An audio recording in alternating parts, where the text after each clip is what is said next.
جلدی بولو کہاں کی سرزمین ہے؟ مدینہ شریف، مدینہ کی سرزمین ہے۔ اور سرزمین مدینہ میں مصطفیٰ جان رحمت صلی اللہ علیہ وسلم تشریف فرما ہیں۔ صحابہ چاروں طرف سے بیٹھے ہوئے ہیں، مجمع جمع ہوا ہے، تقریر کا ماحول چل رہا ہے، مصطفیٰ تقریر کر رہے ہیں، خطاب فرما رہے ہیں، صحابہ ادھر ادھر بیٹھے ہیں۔ ایسا لگ رہا ہے جیسے ستاروں کے درمیان چاند بیٹھا ہوا ہے۔ صحابہ دائیں بائیں ہیں، نبی بیچ میں تشریف فرما ہیں، ایسا لگتا ہے جیسے چاند ستاروں کے درمیان بیٹھا ہوا ہے۔ سبحان اللہ۔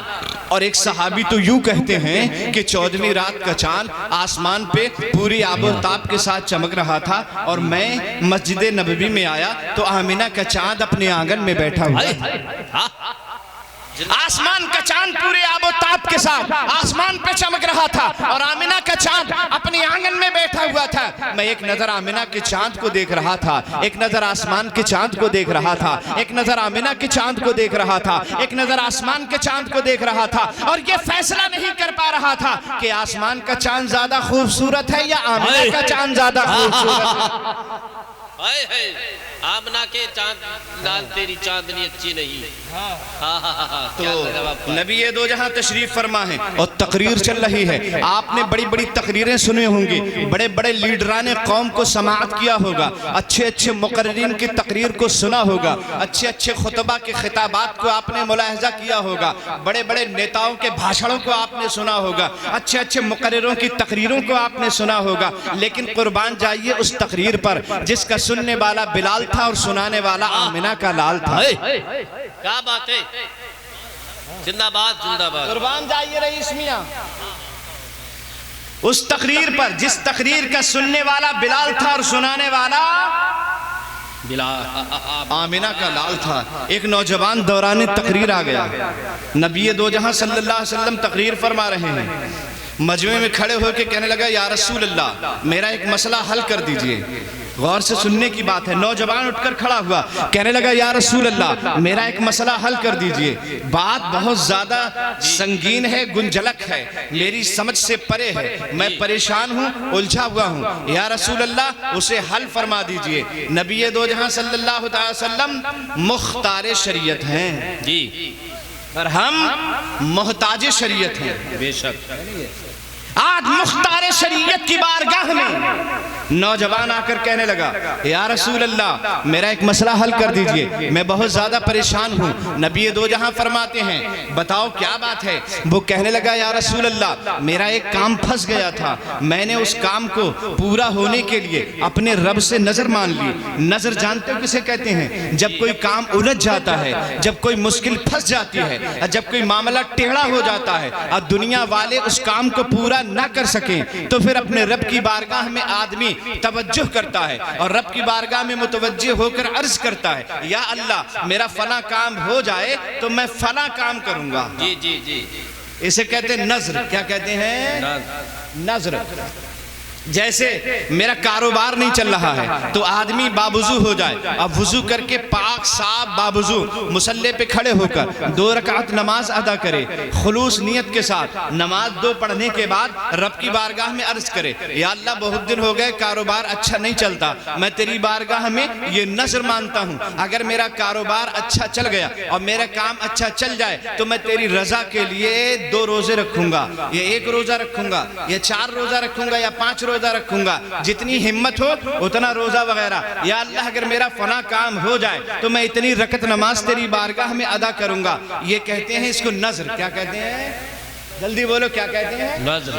نظر۔ اور نظر 2 طرح کی ہوتی ہے، ایک نظر شرعی ہوتی ہے اور ایک نظر عرفی ہوتی ہے۔ جس طرح سے رب کی بارگاہ میں یہ عرض کیا جاتا ہے یا اللہ فلاں کام میرا اگر ہو گیا تو اتنا روزہ رکھوں گا، اتنی نمازیں پڑھوں گا، کعبے کا طواف کروں گا، فلاں کام کروں گا، ایسے ہی نظر عرفی ہوتی ہے۔ اور نظر عرفی یہ ہے، چھوٹے بڑے سرکار کی بارگاہ میں جا کے کھڑے ہو گئے، حضور بڑے سرکار صاحب میرا فلاں کام نہیں ہوتا، گھر میں دلہن آئی اتنا دن ہو گیا، بچہ نہیں ہو رہا ہے، بڑے سرکار میری دلہن کو بچہ اگر ہو جائے گا تو آپ کی بارگاہ میں آ کر ایک دیگ پکاؤں گا، غریبوں کو کھانا کھلاؤں گا۔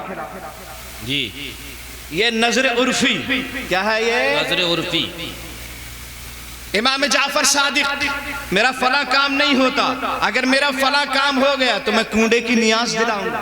جی حضور غوث اعظم میرا فلاں کام اٹک گیا ہے، اگر وہ کام میرا ہو جائے تو میں یا غوث اعظم آپ کے نام کی بریانی پکا کر کے مسلمانوں کو کھلاؤں گا، آپ کے مریدوں کو کھلاؤں گا۔ یہ ہے نظر عرفی۔ الحمدللہ ہمارے ہاں دونوں جائز ہیں، وہابی نظر عرفی کو حرام کہتے ہیں، الحمدللہ بریلی والے نظر شرعی کو بھی جائز کہتے ہیں، نظر عرفی کو بھی جائز کہتے ہیں۔ بات سمجھ میں آ رہی ہے؟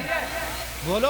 تو ایک نوجوان کھڑا ہوا، کہنے لگا یا رسول اللہ میں نے ایک نظر مانی تھی، میرا فلاں کام اگر ہو جائے تو میں کعبے کی چوکھٹ کو بوسہ دوں گا، میں کعبے کی چوکھٹ چوموں گا، ایسے کعبے کی چوکھٹ چوموں گا اگر میرا فلاں کام ہو جائے۔ سرکار فرماتے ہیں تب کیا ہوا؟ کہنے لگا یا رسول اللہ میرا کام تو ہو گیا، کام ہو گیا، میرا کام تو پورا ہو گیا۔ حضور فرماتے ہیں اگر کام ہو گیا تو جاؤ کعبے کی چوکھٹ چوم لو اور اپنی نظر پوری کرو، جو تم نے منت مانی تھی وہ منت اپنی پوری کر دو۔ عرض کرنے لگا یا رسول اللہ مدینہ میں رہتا ہوں، اب کعبہ مکہ شریف میں ہے، 600 کلومیٹر دور ہے، یا رسول اللہ اتنی دور میں جانے کی استطاعت نہیں رکھتا، اتنی دور نہیں جا پاؤں گا، کعبہ 600 کلومیٹر دور ہے مدینہ سے، میں نہیں جا پاؤں گا، یا رسول اللہ کوئی ترکیب بتا دیں۔ حضور فرماتے ہیں اگر سواری سے نہیں اگر پیدل نہیں جا سکتا تو سواری سے چلا جا، سواری کے ذریعے جاؤ۔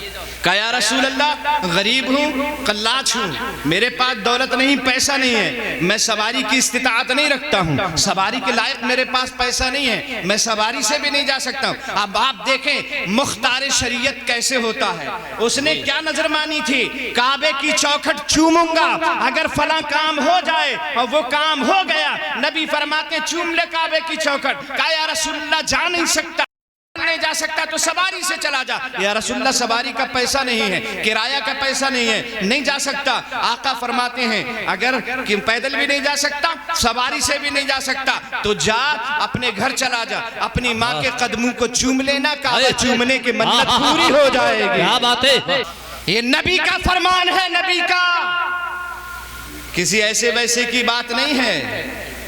معراج میں اپنے ماتھے کی آنکھوں سے رب کا دیدار کر کے جو آیا اس کی بات ہے، کسی دنیا دار کی بات نہیں ہے، احمد مختار کی بات ہے۔ اس لیے کہ گاؤں کا چودھری بولتا ہے تو بات ہوتی ہے، امیر بولتا ہے تو بات ہوتی ہے، مالدار بولتا ہے تو بات ہوتی ہے، سرمایہ دار بولتا ہے تو بات ہوتی ہے، عزت دار بولتا ہے تو بات ہوتی ہے، کرخندار بولتا ہے تو بات ہوتی ہے، زمیندار بولتا ہے تو بات ہوتی ہے، نیتا ابھینیتا بولتا ہے تو بات ہوتی ہے، M L A M P بولتا ہے تو بات ہوتی ہے، وزیر و منتری بولتا ہے تو بات ہوتی ہے، لیکن میرا نبی جب بولتا ہے تو حدیث پاک ہوتی ہے۔ کیا بات ہے، واہ زبردست، کیا بات ہے، زندہ باد زندہ باد۔ آقا فرماتے ہیں اگر پیدل نہیں جا سکتا سواری سے چلا جا، سواری سے نہیں جا سکتا تو اپنے گھر چلا جا، ماں کا قدم چوم لینا، کعبہ کی چوکھٹ چومنے کی منت پوری ہو جائے گی۔ آپ نبی دو جہاں کے جملوں کو دیکھیں، ایک لمحے میں میرے آقا نے ماں کے قدموں کو کعبے کی چوکھٹ سے ملا دیا، ماں باپ کا ایک لمحے میں کعبے کی چوکھٹ، ماں کا قدم اور کعبے کی چوکھٹ ایک لمحے میں ایک حیثیت کی ہو گئی۔ ماں کی عظمت کا مقام اور اس کا اندازہ کوئی لگا سکتا ہے؟ ہمیشہ یاد رکھنا ماں کے قدم کے نیچے جنت، اللہ، ماں کے قدم کے نیچے جنت ہے، یہ حدیث شریف ہے نا، ان الجنت تحت اقدام امہاتکم، بے شک جنت تمہاری ماں کے قدموں کے نیچے ہے۔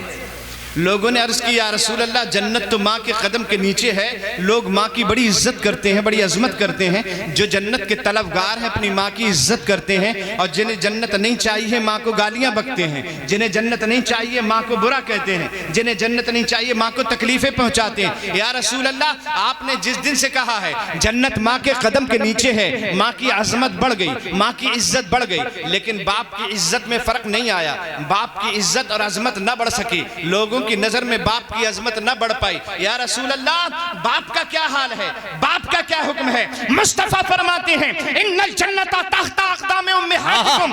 یہ بالکل صحیح ہے کہ بے شک جنت ماں کے قدم کے نیچے ہے, لیکن یہ بھی یاد رکھنا ان باب الجنت تحت اقدام آبائکم. جنت تو ماں کے قدم کے نیچے ہے, لیکن اس جنت کا دروازہ باپ کے قدم کے نیچے ہے.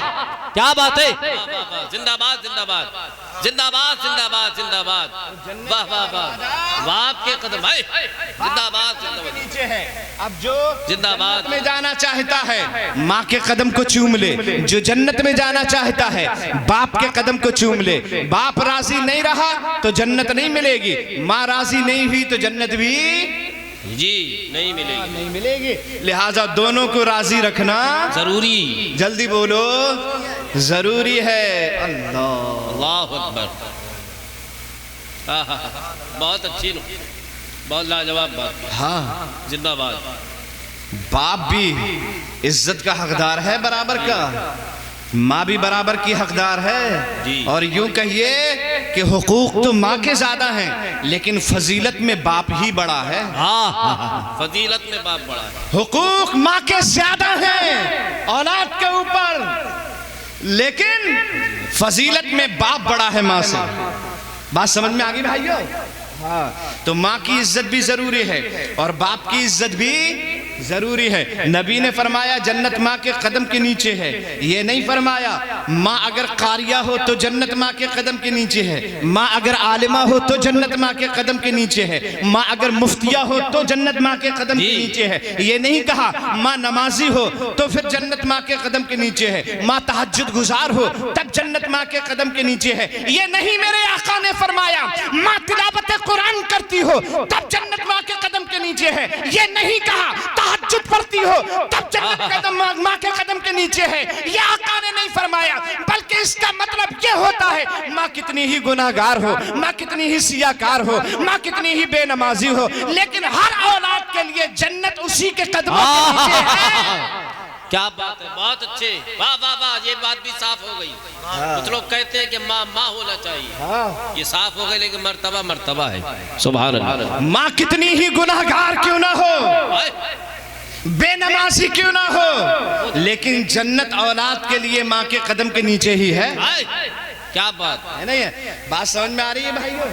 تو نوجوان کہنے لگا یا رسول اللہ مسئلہ حل کر دیجئے. آقا فرماتے ہیں مسئلہ تو حل ہو گیا, جا اپنے گھر چلا جا, ماں کا قدم چوم لینا, کعبہ کا دروازہ چومنے کی منت پوری ہو جائے گی. اس سے ایک بات اور سمجھ میں آئی اس سے کہ ماں کا قدم چومنا جائز ہے. جائز ہے.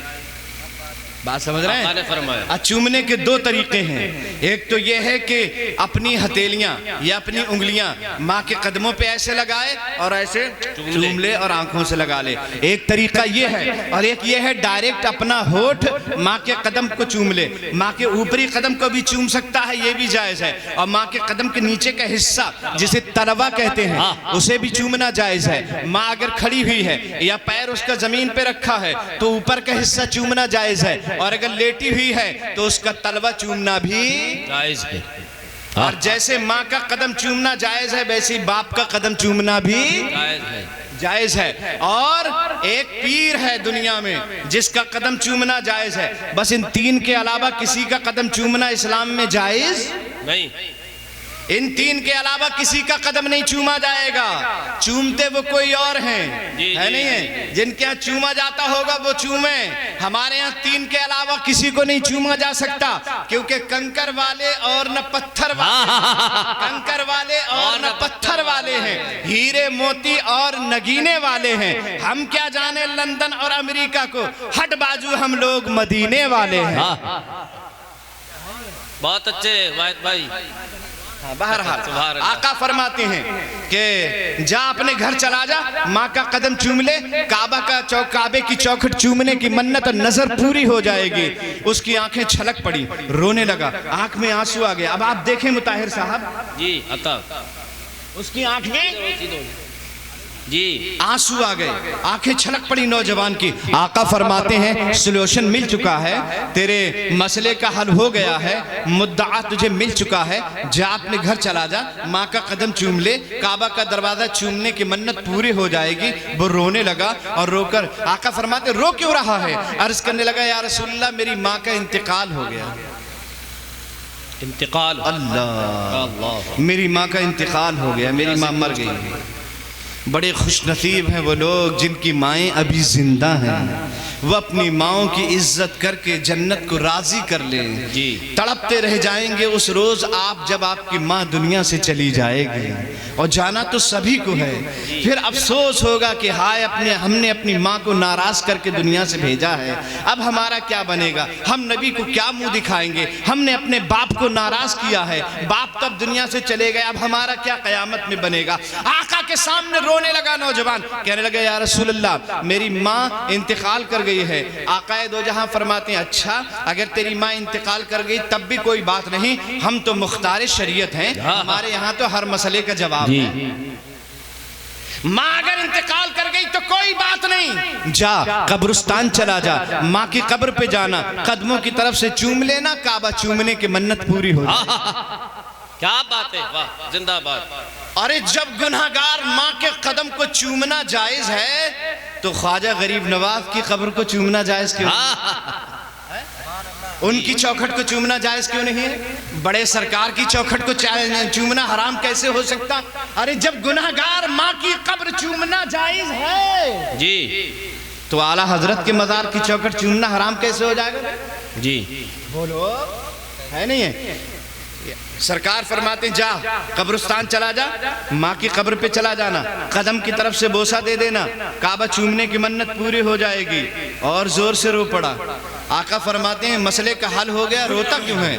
عرض کرنے لگا یا رسول اللہ میری ماں کا جب انتقال ہوا تھا تو میں بہت چھوٹا سا تھا، مجھے یہ پتا نہیں ماں کس قبرستان میں دفن ہے اور کون سی قبر میری ماں کی ہے۔ آقا فرماتے ہیں ہماری بارگاہ میں آنے والا کبھی مایوس نہیں جاتا ہے، اور صحیح بات ہے یہی وہ بارگاہ ہے جس بارگاہ میں ابو بکر آئے تو صدیق بنا دیے گئے، اسی بارگاہ میں عمر آئے تو فاروق بنا دیے گئے، عثمان آئے تو ذوالنورین کر دیے گئے، حیدر آئے تو علی آئے تو حیدر کرار بنا دیے گئے، یہی وہ بارگاہ ہے۔ حسن آئے تو نجیب بنا دیے گئے، حسین آئے تو شہید بنا دیے گئے۔ اسی بارگاہ میں ابو حنیفہ کو امامت ملی ہے، شافعی کو عظیمت ملی ہے، مالک کو ندرت ملی ہے، حنبل کو جدت ملی ہے، ولی کو ولایت ملی ہے، غوث کو کرامت ملی ہے۔ اسی بارگاہ سے ولی کو ولایت ملی ہے، غوث کو کرامت ملی ہے، عبدالقادر کو قادریت ملی ہے، خواجہ کو چشتیت ملی ہے، بہاؤالدین کو نقشبندیت ملی ہے، شہاب الدین کو سہروردیت ملی ہے، قطب الدین کو قطبیت ملی ہے،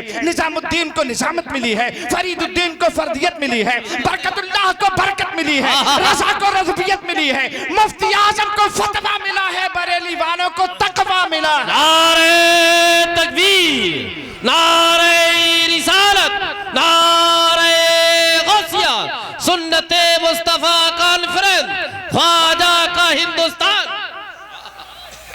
نوجوان کہنے لگا یا رسول اللہ مجھے تو پتا نہیں میری ماں کس قبرستان میں دفن ہے اور اس کی قبر کون سی ہے، رو رہا ہے۔ آپ فرماتے ہیں پریشان نہ ہو، اپنے گھر چلا جا اور گھر جا کر کے اپنے آنگن میں کھڑا ہو جانا، ایک لکیر کھینچ لینا، ماں کی قبر تصور کر لینا، قدموں کی طرف سے چوم لینا، کعبہ چومنے کی منت پوری ہو جائے گی۔ اللہ اکبر اللہ۔ اس لیے اعلیٰ حضرت فرماتے ہیں واہ کیا جود و کرم ہے شہ بتہا تیرا، واہ کیا جود و کرم ہے شہ بتہا تیرا، نہیں سنتا ہی نہیں مانگنے والا تیرا، نہیں سنتا ہی نہیں، نہیں سنتا ہی نہیں، نہیں سنتا ہی مانگنے والا تیرا۔ الحمدللہ ہم بزرگوں کے ماننے والے ہیں، بزرگوں کے چاہنے والے ہیں، اور یہ غوث اعظم کے دیوانے یہاں سے وہاں تک بیٹھے ہوئے ہیں۔ حضرات اسی ہندوستان کی بات ہے اور اسی